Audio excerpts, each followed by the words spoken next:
Hello. Well, I'm not sure of the exact facts, but I believe that the Facebook row with the Australian government was because the Australian government wanted Facebook to pay for some of the content that Facebook was displaying on their various pages. What happens is that news organizations collect the news, which is then displayed on Facebook, which doesn't pay these news organizations anything for this content. So the Australian government said, these news organisations are paying journalists and overheads and studio space and all the rest of it, so they should be compensated for that, considering that Facebook is using these news clips to bring traffic to the Facebook sites of various sorts. Now, when you tune into a news organisation or any commercial media company, you usually see adverts that help pay for the programs. However, when you tune into the news, for instance, on Facebook, you may see adverts. In fact, you will see adverts, but the revenue for that goes to Facebook, not to the news companies. And that's what the dust up is all about. Facebook, on the other hand, says that they're doing the news organisations a favour by displaying this content because they're giving the news organisations the opportunity to widen their reach, so they don't deserve to be paid. It's an honour just to be allowed on Facebook. And of course, the Australian government said that wasn't on. And apparently, Mark Zuckerberg, the head of Facebook, had a conversation with Scott Morrison, the Prime Minister of Australia. I assume it was a phone conversation, but who knows? Perhaps it was Facebook chat, whatever. I don't know what was said, and I'm not sure who does. But it can't have been very much to Mark Zuckerberg's liking because it appears to have displeased him mightily. So mightily, in fact, that no sooner had he got off the phone than he called some engineers and had them pull the plug on every news outlet on the Australian Facebook site, or every commercial outlet, I mean. So I think they actually didn't just disable the accounts, I think they deleted them. But I remain to be corrected on that one. Comments below for anyone who knows. But wait, there's more. They didn't just delete a couple of News Corp sites. No, what also went were the battered women shelters, the animal rescue centres, the suicide hotlines, the cancer support pages, the children's charities. So, listen to this. Mark Zuckerberg got annoyed with Australia, and so he decided he had the power to shut Australia down.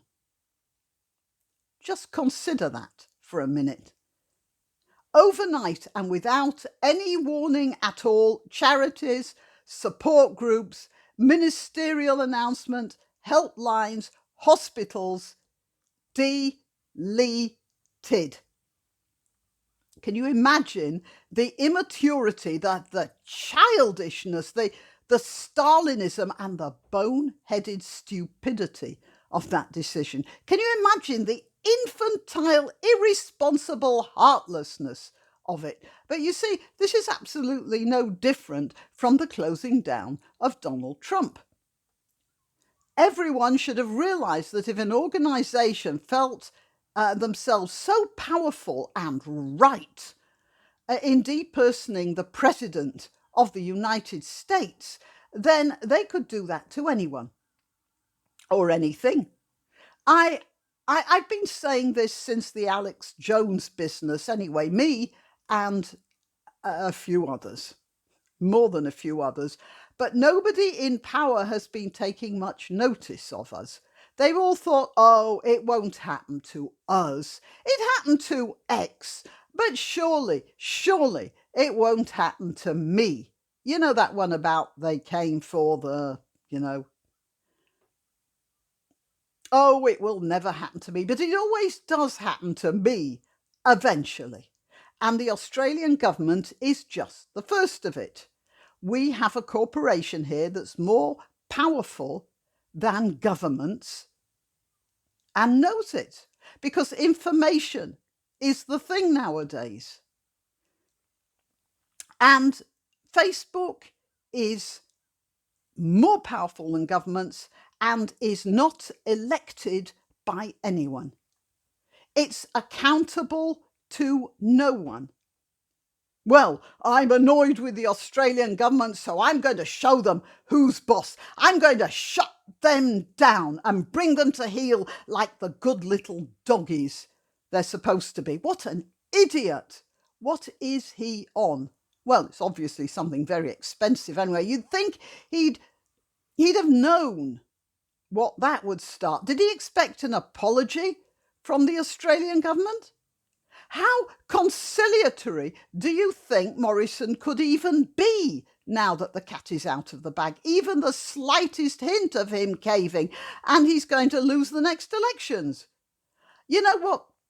I did think the Democrats would let these guys run wild. After all, it was Facebook and YouTube that got Biden elected, wasn't it? I remember all those Facebook ads about how kind Biden was to his dogs. And that post-apocalyptic one shot in a darkened room in which Trump gets elected for a third term. That was, what was it called?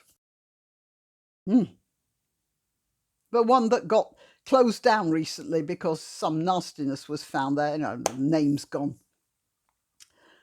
Anyway, the Lincoln Project. Yes, of course. So this is the same as the anti-Trump coalition, the coalition that everyone in the media insisted was a conspiracy theory, and about which a, no doubt, Democrat supporting reporter even boasted about it in a Time article about the secret campaign to save the election. That's skewed to you and me. I'll put a screenshot of the article up here. And she was boasting about, it was Molly somebody, or anyway, she was boasting about how all the tech companies colluded to give the right message to the right message, rather, to the people so they'd vote the right way. That reporter was so proud of what she and her allies had done. They were so secure in their sphere of influence. So I thought the Democrats would give big tech a free ride because they want their support in the next election as well. After all, with the colossal haulics they are already making of governance, they're going to need all the help they can get. Razor wire still isn't enough to stop an election. Not yet, anyway. But I suspect even the Democrats might be getting a bit nervous now. I suspect they'll be starting to realise that this sort of power could be turned against them as much as it was turned against the Republicans. And, of course, there must be other governments feeling that same prickly feeling under their collars as well. I got this sudden mental image of Darth Vader, who found it so disturbing that one of his minions didn't have sufficient faith in the power of the Force. Why not treat yourself or a favoured relative or friend to these magnificent examples of merch? The mugs and t-shirts come in the Graniopteryx design or Grambo with a firearm or the more deadly knitting needles. Go to www.graniopteryx.com and whatever platform you're watching this on, please click like, subscribe and share.